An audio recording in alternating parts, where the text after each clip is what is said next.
Good morning అందరికీ.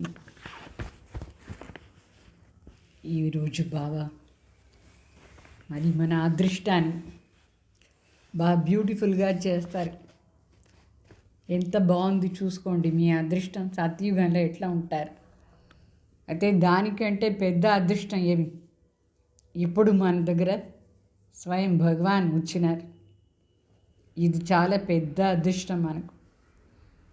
ఎవరికి దొరుకుతారు భగవాన్ అదృష్టం ఉండేవాడికి. अच्छा मीठे बच्चे बाबा चुपतर तुम बच्चों के पास बाप आए हैं. समझा? बाप,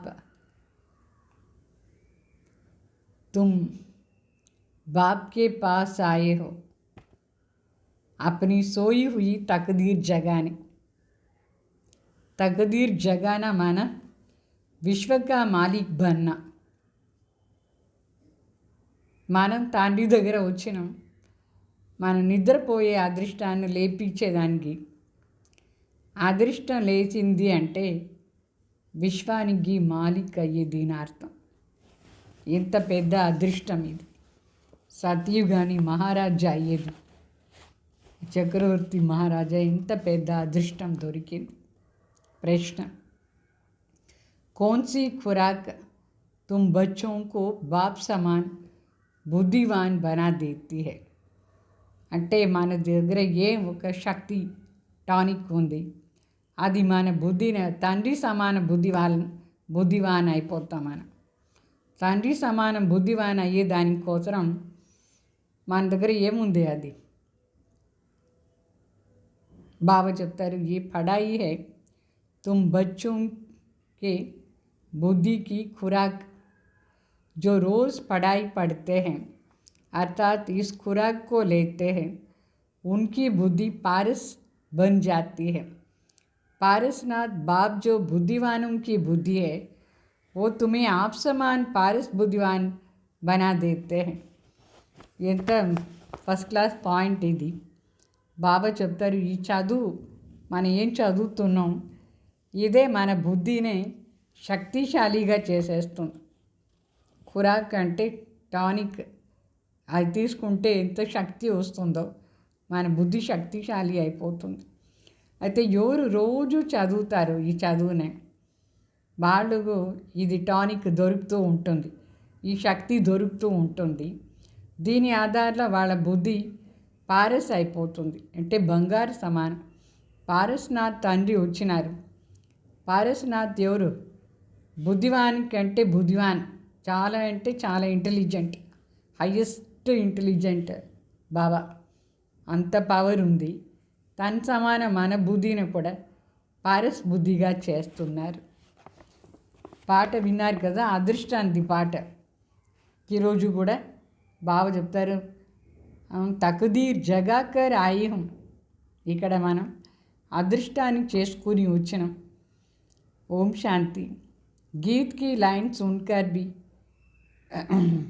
मीठे मीठे बच्चों को रोमांच खड़े हो जानी चाहिए. तो कॉमन गीत है परंतु इसका सार और कोई नहीं जानते हैं. ఈ పాట ఎంత బాగుందంటే అంత బాగుంది. ఇది విన్న వెంటనే సంతోషంలో మనకు రోమాంచ అంటే చాలా సంతోషం ఉండాలి. ఇది కామన్ పాటని మనుషులు పాడినారు. అయినా కూడా దీని సారం ఏముందో అది వేరే ఎవరికి అర్థం తెలియదు, మనకు మాత్రమే అర్థమైంది. పరమాత్మ వచ్చినారు మన అదృష్టాన్ని చేశాను. మనం వచ్చినాం బాబా దగ్గర అదృష్టం చేసుకునేదానికి. తో తండ్రియే వచ్చి ఈ పాటది అర్థం చెప్తారు. ఈ పాటనే కాదు, వేదశాస్త్రాల అర్థాలు కూడా శివబాబాని వచ్చి మనకు అని చెప్తారు. मीठे मीठे बच्चे ये भी जानते हैं कि कलयुग में सबकी तकदीर सोई हुई है, सतयुग में सबकी तकदीर जागी हुई है. सोई हुई तकदीर को जगाने वाला और श्रीमत देने वाला अथवा तकदीर बनाने वाला एक ही बाप है. అంటే కలియుగంలో అందరి అదృష్టం నిద్రపోతూ ఉంది, సత్యుగంలో అందరి అదృష్టం లేచి ఉంటుంది. అయితే నిద్రపోయిన అదృష్టాన్ని లేపించేది, శ్రీమతం ఇచ్చేది అదృష్టాన్ని చేయించేది ఒక్క తండ్రియే చేస్తారు. ఈ తండ్రిదే పని, बाबा भगवान शिव बाबा दे पानी। तो यही वही बैठ कर के बच्चों की तकदीर जगाते हैं। शिव बाबा ने కూర్చొని మన అదృష్టాన్ని చేస్తారు। जैसे बच्चे पैदा होते हैं और तकदीर जग जाती है, बच्चा जन्मा और उसको ये पता पड़ जाता है कि हम वारिस है, हूबहू ये भी फिर बेहद की बात है। बच्चे जानते हैं कल्प कल्प हमारी तकदीर जगती है फिर सो जाती है। ఎట్లా ఇప్పుడు చౌకారు ఇంట్లో బిడ్డ పుట్టిదే అదృష్టం ఉంది అని చెప్తారా లేదా? ఎంత అదృష్టం వాళ్ళ ఇంట్లో పుట్టినారు అట్లా అని చెప్తారు. చాలా పెద్ద షౌకారు ఇంట్లో ఆ బిడ్డ కూడా పెద్ద అయిన తర్వాత తెలుస్తుంది నాకు ఎంత మంచి అదృష్టం, నేను ఇక్కడ పుట్టినాని అట్లా అని. అట్లా మనకు కూడా ఇప్పుడు ఎంత మంచి అదృష్టం, తండ్రి బిడ్డ అయినాం, శివబాబా బిడ్డ అయినాం. ఇది బేహద్ మాట. ఇక్కడ జన్మ తీసుకుంటే మనది ఎంత పెద్ద అదృష్టం. జన్మ జన్మాంతరాన్ని ఆస్తి మనకు దొరుకుతుంది బాబా దగ్గర ఉండి. ఈ బేహద్ అదృష్టం కల్పకల్ప మనకే దొరికేది. बच्चे जानते हैं कल्प कल्प हमारी तकदीर जगती है फिर सो जाती है। అదృష్టం ఏమో లేస్తుంది, సత్యుగ్ త్రేత వరకు ఉంటుంది, మళ్ళీ నిద్రపోతుంది. पावन बनते हैं तो तकदीर जगती है। पावन गृहस्थ आश्रम कहा जाता है, అంటే మనం పవిత్రం అయిపోతే మన అదృష్టం లేస్తుంది. పావన్ అయితేనే అదృష్టం లేచేది. పావన్గా ఉండేటప్పుడు గృహస్థ ఆశ్రమంగా ఉండింది. ఆశ్రమం అంటే పవిత్ర స్థానం. ఏ స్థానం పవిత్రంగా ఉంటుందో ఏ ఇల్లు దాని ఆశ్రమంని చెప్తారు. సో సత్యుగంలో గృహస్థ ఆశ్రమం ఉండింది.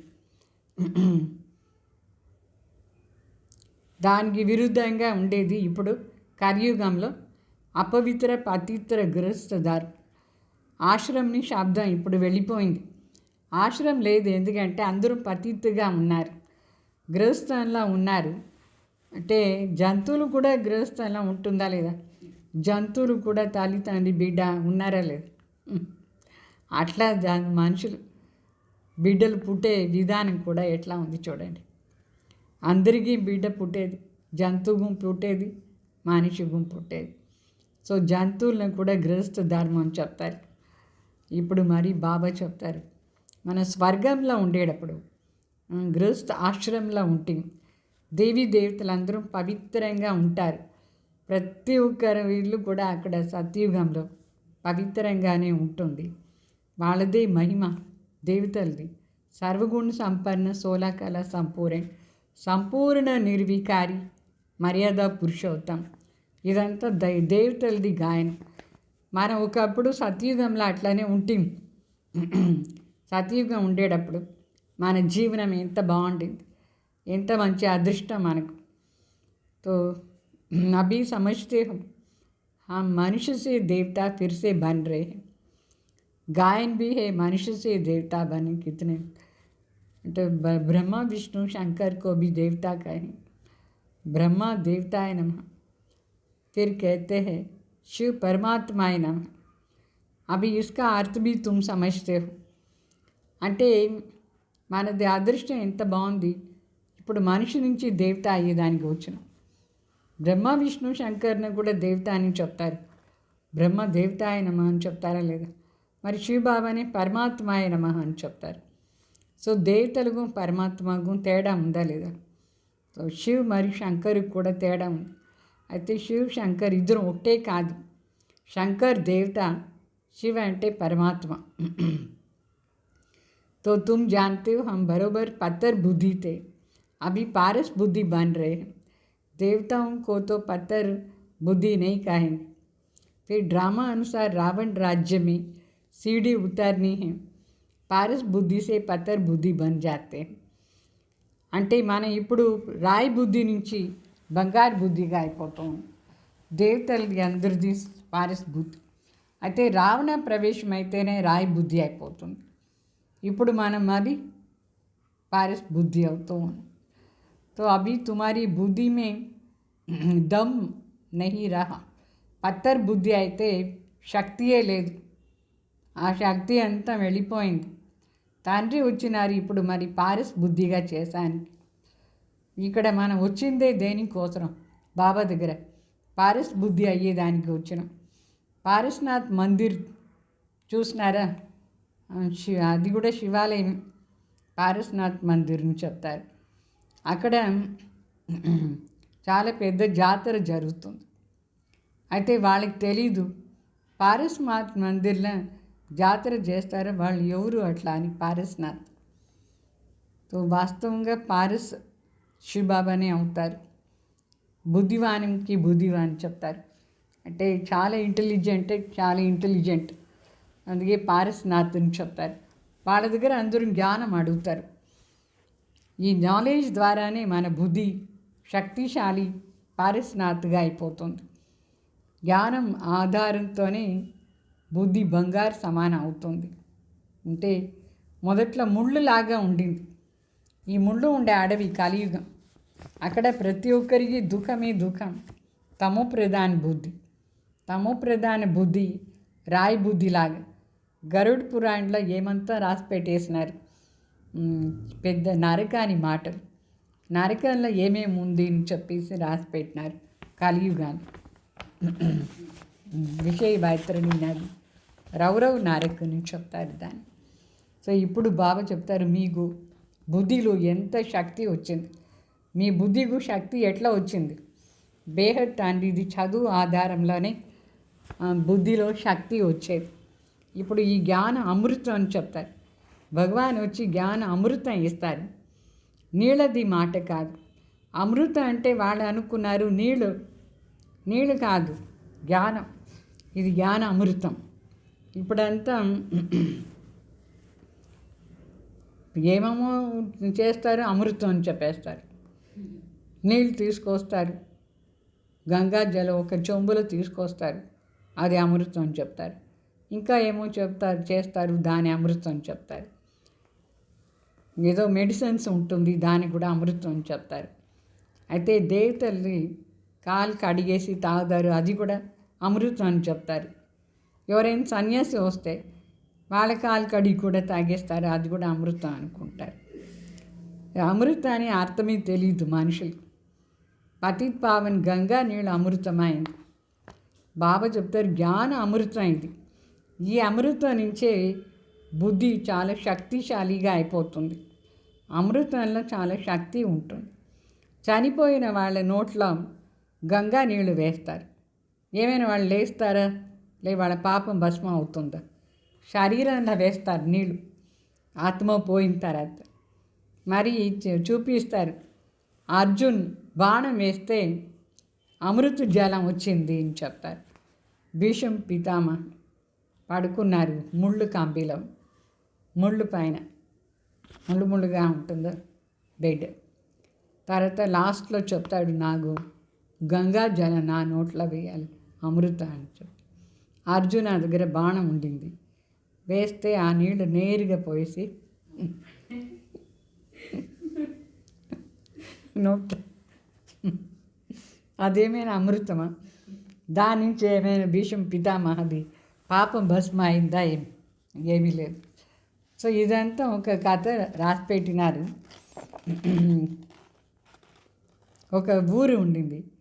ఆ ఊరిలో ఎక్కడ బాణం నేర్చుకుంటారు, బాణంతో యుద్ధం చేస్తారు.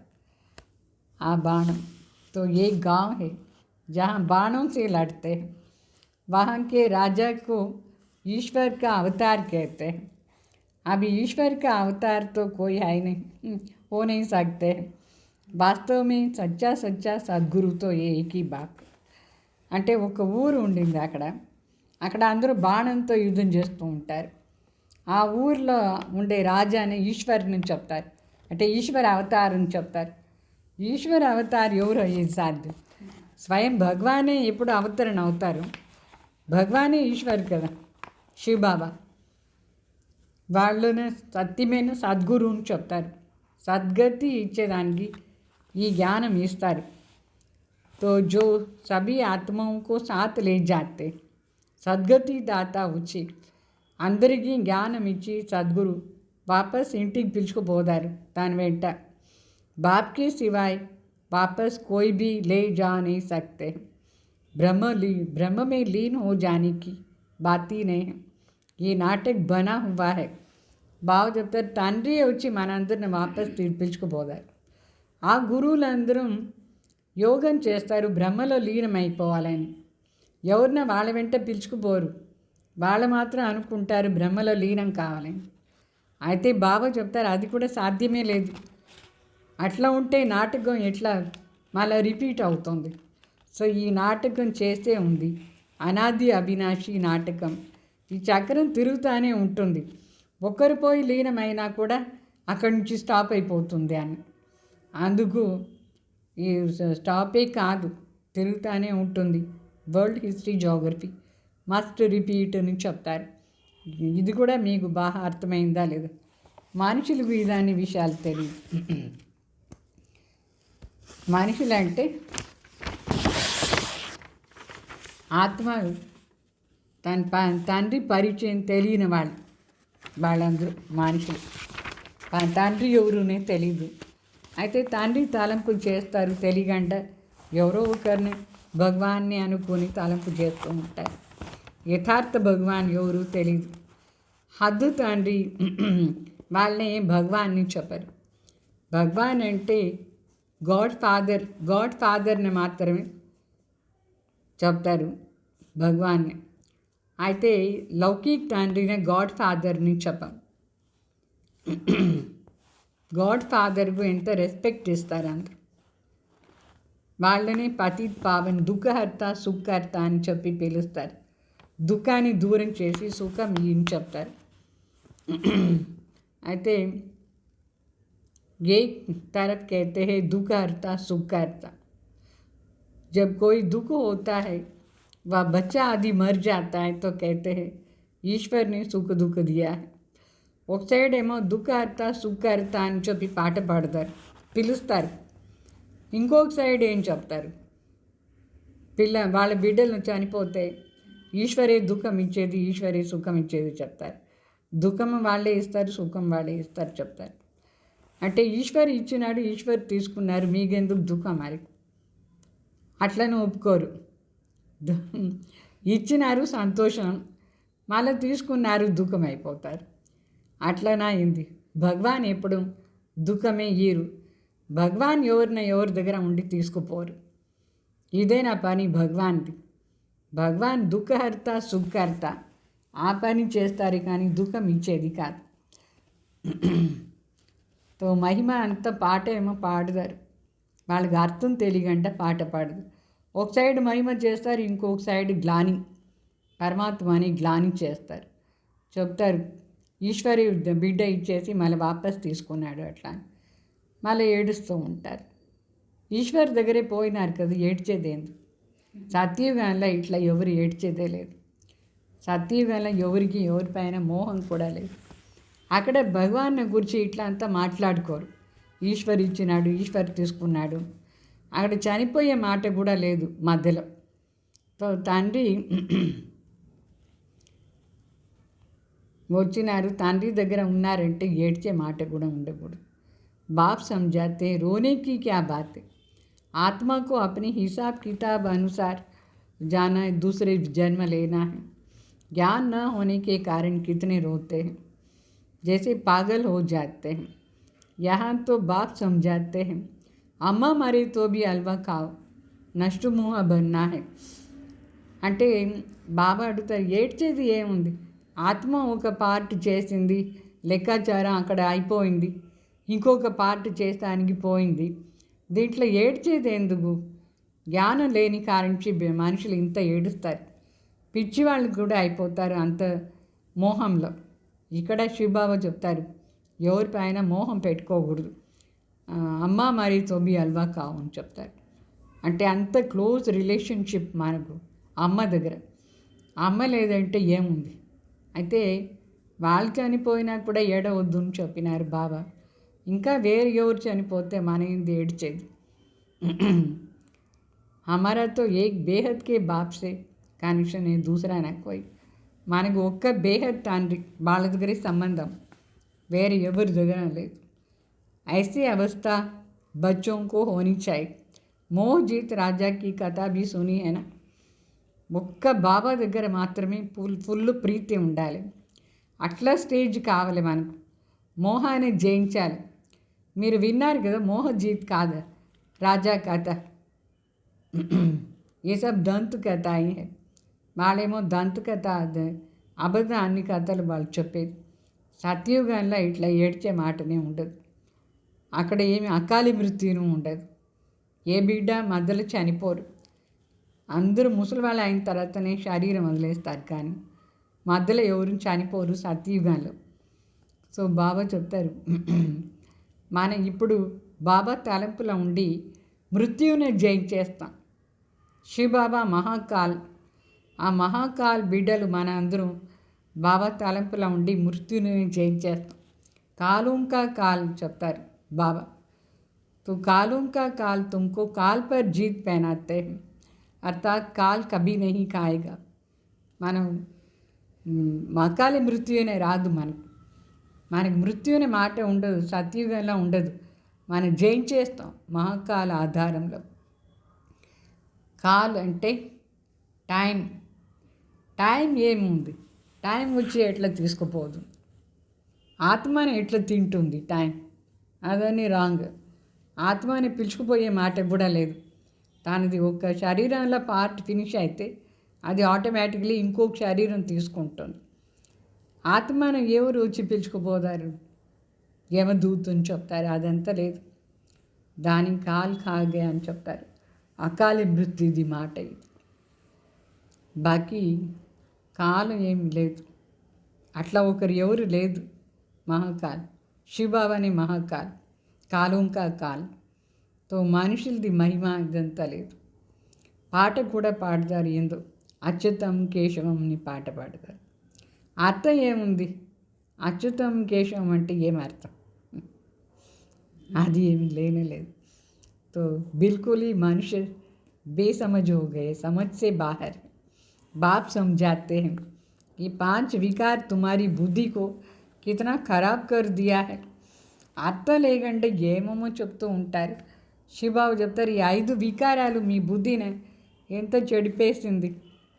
కితనే మనుషు బద్రీనాథ్ ఆది జాతే, అంటే మనుషులందరూ బద్రీనాథ్ పోదారు, అక్కడ పోదారు, ఇక్కడ పోదారు, మరి ఏదో పాటలంతా పాడతారు, అర్థం ఏమీ వాళ్ళకి తెలీదు. तो आज 2 लाख गए, कल 4 लाख गए, बड़े बड़े ఆఫీసర్స్ బీ జాతే హే తీర్థం పర్. ఎంత పెద్ద పెద్ద వాళ్ళు కూడా పోదారు, యాత్రలో పోదారు. ఎవరు ఆ బద్రీనాథ్ అడగండి, తెలీదు. బద్రీనాథ్ ఎవరు. तो तुम कहाँ भी नहीं जाते हो, तुम सब बीकेस बाप को याद करते हो. वो फिर कहते हैं बीकेस कहाँ नहीं जाते हैं तो नास्तिक है. మనం ఇక్కడ అట్లంతా పోము, అయితే మనం శివబాబా తలంపులా ఉంటాం. అక్కడంతా పోయేదానికి బదులుగా మనుషులు అనుకున్నారు వీళ్ళందరూ నాస్తికులు, భక్తి చేయరు అని అనుకున్నారు. तो तुम फिर कहते हो भगवान को नहीं जानते, वो नास्तिक है. వాస్తవంగా నాస్తిక్ ఎవరికి భగవాన్ ఎవరు తెలీదు, వాళ్ళు నాస్తిక్ మనం చెప్తాం. రచయిత మరి రచనాది నాలెడ్జ్ తెలీదు. అయితే వాళ్ళు ఏం చెప్తారంటే ఈ బ్రహ్మకుమారి భక్తియే చేయరు, వీళ్ళే నాస్తిక్. ఇప్పుడు మీరు చూడండి ఎవరు నాస్తిక్.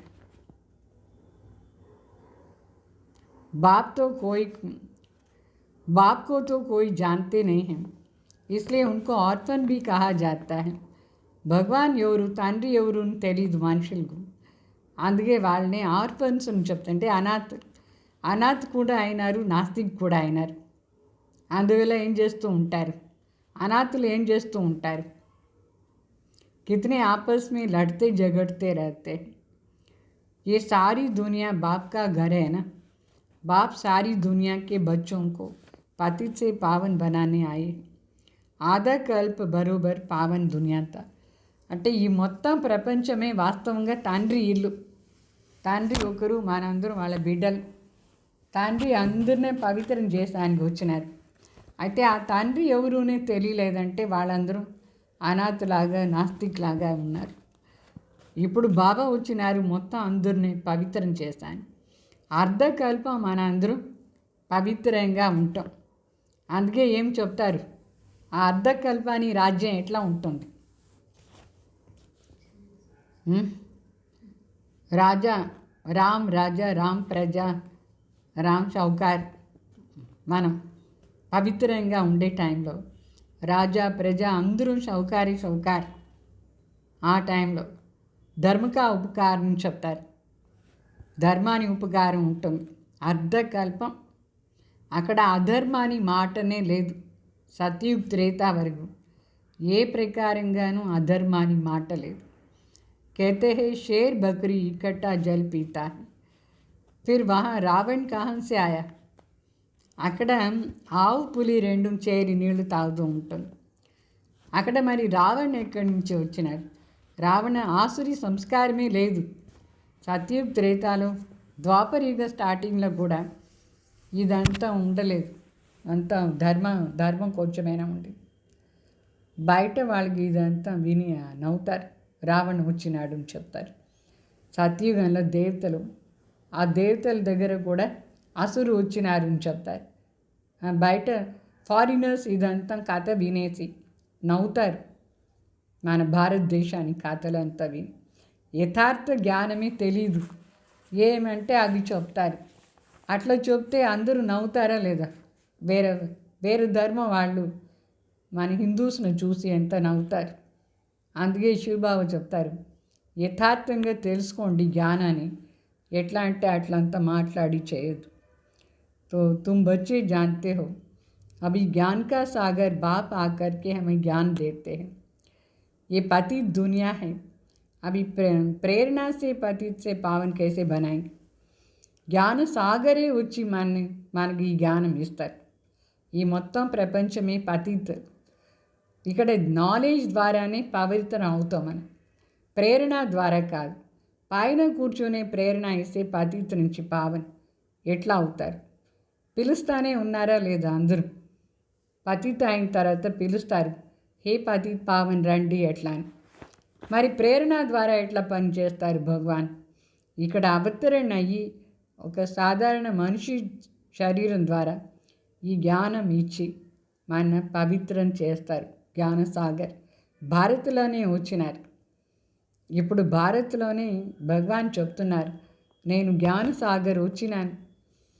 तो तुम बच्चे जानते हो शिव बाबा ही हमारा शिव बाबा ही ज्ञान सागर, उसमें ही सारा ज्ञान है. वही बैठ बच्चों को सब समझाते हैं. అంటే శివబాబాని జ్ఞాన సాగర్ మనకు వచ్చే అన్ని విషయాలు చెప్తారు. शास्त्रों में सब कुछ दंत कथाएं, नाम ही लिखा हुआ है. व्यास भगवान ने शास्त्र बनाया. శాస్త్రాల్లో అంత దంత కథలు చెప్తారు. వ్యాస్ భగవాన్ వచ్చేసి అన్ని కథలు రాసి పెట్టినారు, శాస్త్రాలు రాసినారని చెప్తారు. తో అవి వ్యాస్ ఎవరు? భక్తి మార్గంలో ఉండేవాళ్ళు, రాసేవాళ్ళని వ్యాసుని చెప్తారు. ఏ హే వ్యాస్ దేవ్, ఉన్కే బచ్చే సబ్ సుఖదేవ్ హే. అంటే వ్యాస్ భగవాన్ వాస్తవంగా వాళ్ళ బిడ్డలు మనందరూ సుఖదేవ్ దేవతలందరూ సుఖం ఇస్తారు, సుఖదేవతలు. తో సుఖాన్ని ఆస్తి మనం శివబాబా దగ్గర ఉండి తీసుకుంటాం. వ్యాస్ యాక్చువల్లీ శివబాబా వాళ్ళ దగ్గర ఉండి సుఖాన్ని ఆస్తి తీసుకుంటాం మనం. వ్యాస్ బిడ్డలు మనం ఇప్పుడు. అయితే మనుషులకు తెలీదు వ్యాస్ ఎవరు అట్లా. చాలా కన్ఫ్యూజన్ మనుషులు. ఏమంతా కథలు రాసి పెట్టినారు, ఏమేం పేర్లు చెప్తారు, అన్నీ కన్ఫ్యూజన్ అక్కడ. వాస్తవంగా చూస్తే పరంపిత పరమాత్మ ఎవరు ఆ నాలెడ్జే లేదు. వాళ్ళని గురించి తెలుసుకోవాలి మనం. పరమాత్మని గురించి తెలుసుకునే విషయం తెలియకంటే ఏమంటే అదంతా మాట్లాడితే మనకేం పుణ్యం రాదు, పతిత నుంచి పావన అయ్యలేదు. బాగా తెలుసుకోవాలి. वो आकर के पति से पावन बनाने का रास्ता बताते हैं. कहते हैं मैं तुम बच्चों का बाप हूँ. స్వయం భగవాన్ వచ్చి చెప్తున్నారు, నేను మీ అందరికీ తండ్రి అయినాను. आत्मा को रियलाइज किया जाता है, देखा नहीं जाता है. बाप पूछते हैं అభి తుమ్నే అప్ని ఆత్మకు రియలైజ్ కియా. ఆత్మని గురించి మనం తెలుసుకోవచ్చు, అనుభవం చేయొచ్చు, కానీ కనిపించదు ఆత్మ. ఇప్పుడు తండ్రి వచ్చి మన అడుగుతారు, నేను మీకు ఆత్మ జ్ఞానం ఇచ్చినాను, ఆత్మను రియలైజ్ చేసినారా? అనుభవం చేయాలి.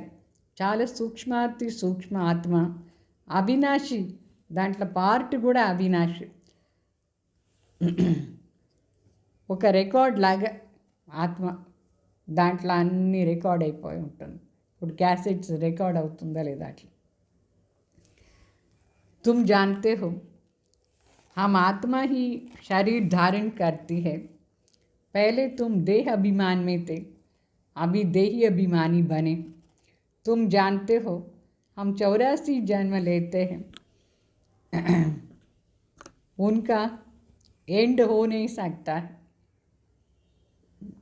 బాగా చెప్తారు, మనం 84 జన్మ మాత్రమే తీసుకుంటాం. మళ్ళీ ఆ 84 జన్మ రిపీట్ అవుతూ ఉంటుంది. ఆ రిపీటేషన్కు ఒక అంతు లేదు, ఎన్నిసార్లు రిపీట్ అవుతూ ఉంటుంది. कोई कोई पूछते हैं ये ड्रामा कब शुरू हुआ है, परंतु ये तो अनादि है ना, कभी विनाश भी नहीं होता है. इसको कहा जाता है बना बनाया అవినాశి వరల్డ్ డ్రామా. అంటే చాలామంది అడుగుతారు, ఎప్పుడు స్టార్ట్ అయింది ఈ డ్రామా?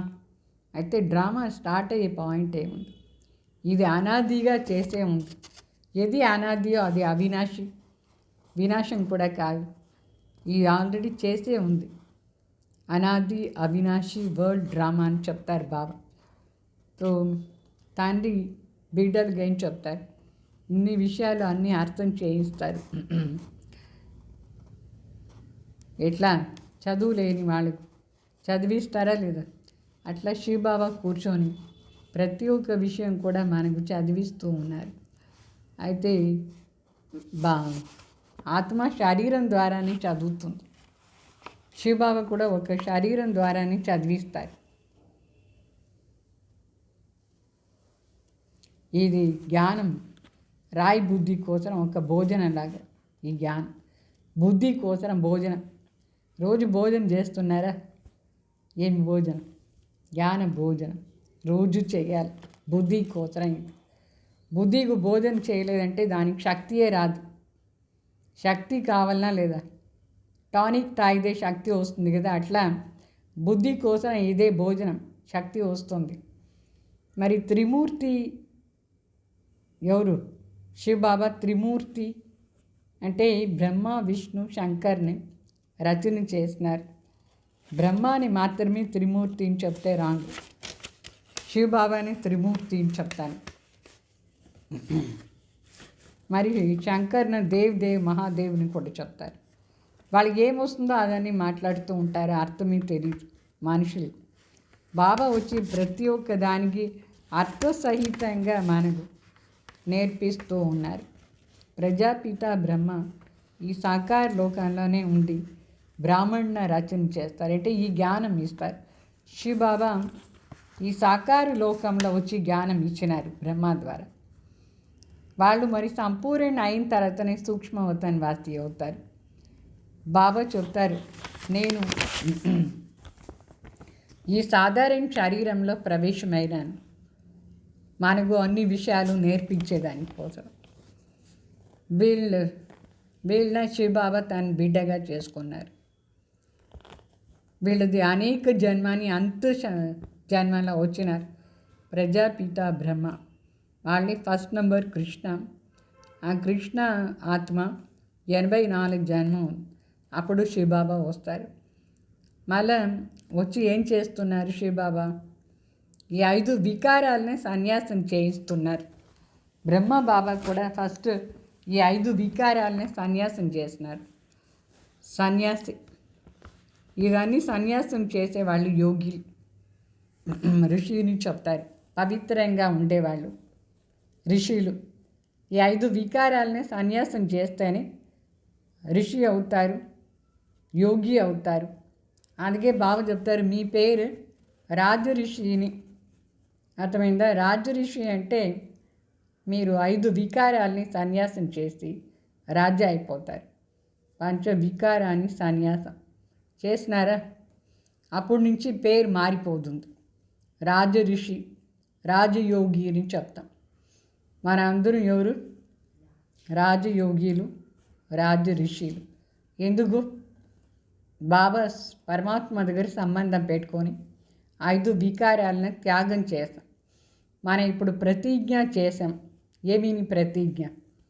5 వికారాలని వదిలేస్తాం అట్లా అని. అయితే వాళ్ళు ఆ సన్యాసులు ఇల్లుని వదిలేసి పోయినారు.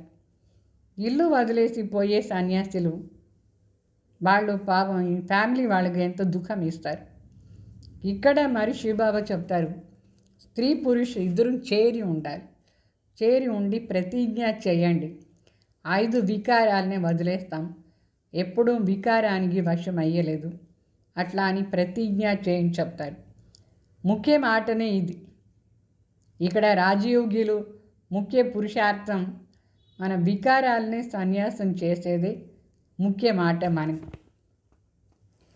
तो तुम बच्चे जानते हो शिव बाबा रचयिता है, वो नई रचना रचते हैं, वो बीज रूप है, सच्चित आनंद का सागर, ज्ञान का सागर, स्थापना पालना विनाश कैसे करते हैं ये बाप जानते हैं, मनुष्य नहीं जानते हैं. అంటే శివ్ బాబా రచయిత అయినారు, కొత్త ప్రపంచాన్ని రచన చేస్తారు. వాళ్ళే బీజ రూపం ఈ కల్ప వృక్షానికి. సచ్చిత్ ఆనంద సాగర్, జ్ఞాన్ సాగర్, స్థాపన పాలన వినాశం ఎట్లా అవుతుంది అని శివబాబాకి తెలుసు, మనుషులకు తెలీదు. సో ఫట్ సే కే దేతే హే తుమ్ బీకే తో దునియా కా వినాశ్ కరాయింగే. మనుషులు ఏం చెప్తారు వెంటనే, మీరందరూ బ్రహ్మకుమారులు, ఈ ప్రపంచాన్ని వినాశం చేసేవాళ్ళని చెప్తారు. అచ్చా తుమారి ముఖ్ మే గులాబ్. మంచి మాట, మంచిదే కదా. వినాశం, కలియుగ వినాశం ఇది మంచిదే కదా. కరెక్ట్గానే చెప్పినారు వాళ్ళు. మీ నోట్ల గులాబ్ జామున్ ఏతో వినాష్కి లియే నిమిత్త బనీ హై చెప్తారు వాళ్ళు. బ్రహ్మకుమారీస్ అందరూ వినాశానికి నిమిత్తంగా ఉన్నారు అట్లా. కరెక్టే మరి. न शास्त्रों को, न भक्ति को, न गुरुओं को मानती है, सिर्फ अपनी दादा को मानती है. వాళ్ళు వాళ్ళకు మన పైన ఏమి అభిప్రాయం చెప్తారు మనుషులు. వీళ్ళు శాస్త్రాన్ని ఒప్పుకోరు, భక్తిని చేయరు, గురువులనే ఒప్పుకోరు. ఊరికే ఈ బ్రహ్మ అంట ఎవరో దాదా వాళ్ళని ఒప్పుకున్నారు అంతే. వాళ్ళ ఒక్కరిని మాత్రం ఒప్పుకున్నారు. వినాశానికి నిమిత్తంగా ఉండేవాళ్ళు వీళ్ళందరూ. అట్లా అని ఒపీనియన్ వాళ్ళందరికీ మన పైన. రైటే కదా, రాంగా ఏమనుకున్నారు? अच्छा लेकिन बाप तो खुद कहते हैं ये पति शरीर है, मैंने इसमें प्रवेश किया है. पति दुनिया में तो कोई पावन होते नहीं हैं. స్వయం భగవాన్ చెప్తున్నారు, వీడి శరీరం పతిత అయితే నేను స్వయం దీంట్లో ప్రవేశమయ్యి దాన్ని చెప్తున్నాను. ఈ పతిత ప్రపంచాన్ని పావన్ ప్రపంచాన్ని చెప్పరు. ఇక్కడ ఒక్కరు కూడా పావన్ లేదు. ఈ బ్రహ్మ శరీరం కూడా పావన్ లేదు. వీళ్ళని కూడా పావన్ చేస్తానికి భగవానే వస్తారు కదా. तो मनुष्य तो जो सुनी सुनाई बातें सुनते हैं वो बोल देते हैं.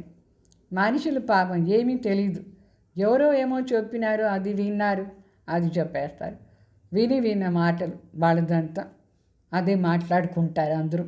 ఎవరో పోయి ఏమో చెప్పినారు ఇక్కడ జరిగే విషయాలు, అదాన్ని ఒకరు చెప్తే అందరూ విని ఓ అట్లనా అని అనుకున్నారు. అయితే బాబా చెప్తారు, ఇక్కడ వస్తే కదా కరెక్ట్ నాలెడ్జ్ వినేదాన్ని.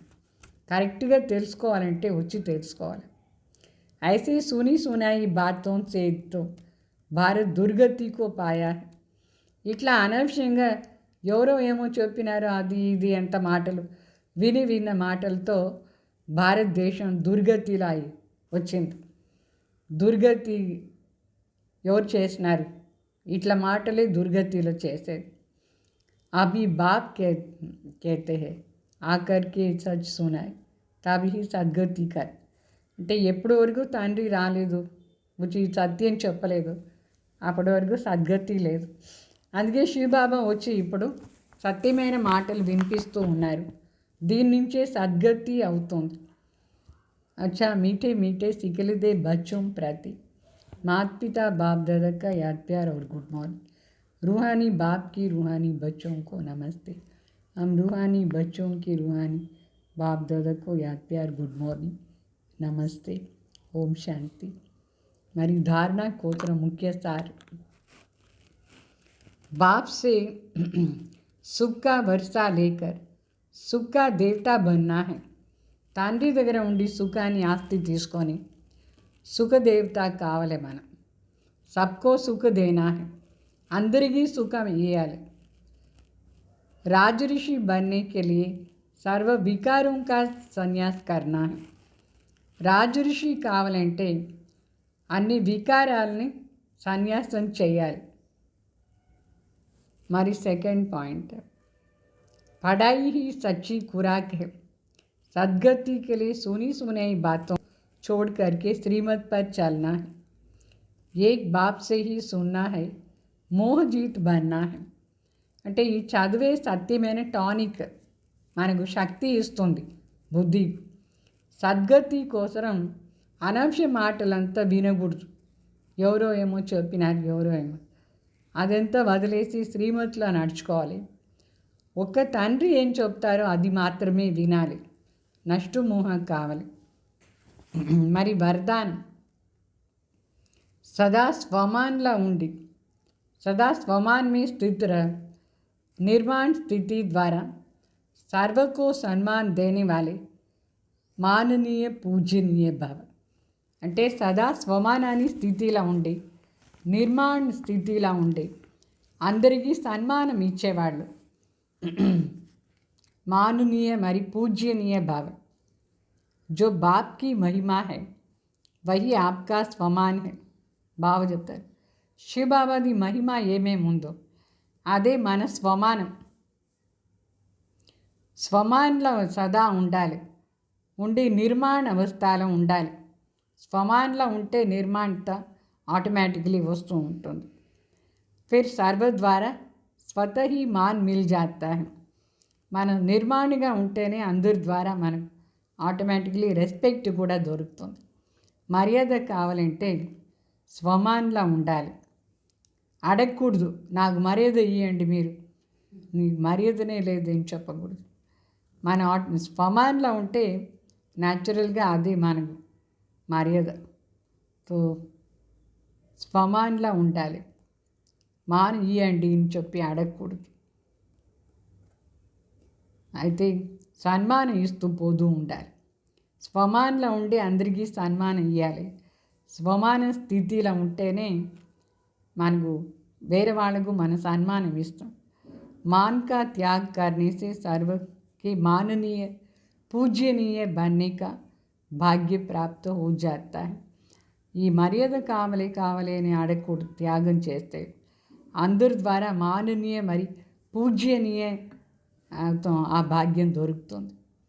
క్యూంకి సన్మాన్ దేనా మన దేనా నహీ లేనా. అందరికీ సన్మానం ఇచ్చేది అంటేనే తీసుకునేది అని అర్థం. ఇచ్చి తీసుకోవాలి అంటే ఇస్తూ ఉండాలి. కావాలి అని అడగకూడదు. మర్యాద. స్లోగన్ जाननहार के साथ साथ करनहार बन असमर्थ आत्माओं को అనుభూతి కా ప్రసాద్ బాంటే జల్. అంటే మనకి ఇప్పుడు అన్నీ తెలిసిందా లేదా? తెలిసి ఉండే వాళ్ళని జాననహార్ అని చెప్తారు. దాని వెంట చేరి కరణ్హార్ కూడా కావాలి.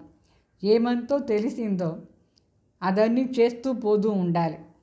అప్పుడే అసమర్థ ఆత్మలు కూడా మన ఇదంతా అనుభవం చేయించి ఈ ప్రసాదాన్ని పంచవచ్చు. మనం ఈ ప్రసాదాన్ని పంచాలి. జ్ఞాన ప్రసాదం ఎట్లా ఏమంతా తెలిసిందో అదని ప్రాక్టికలీ చేయాలి.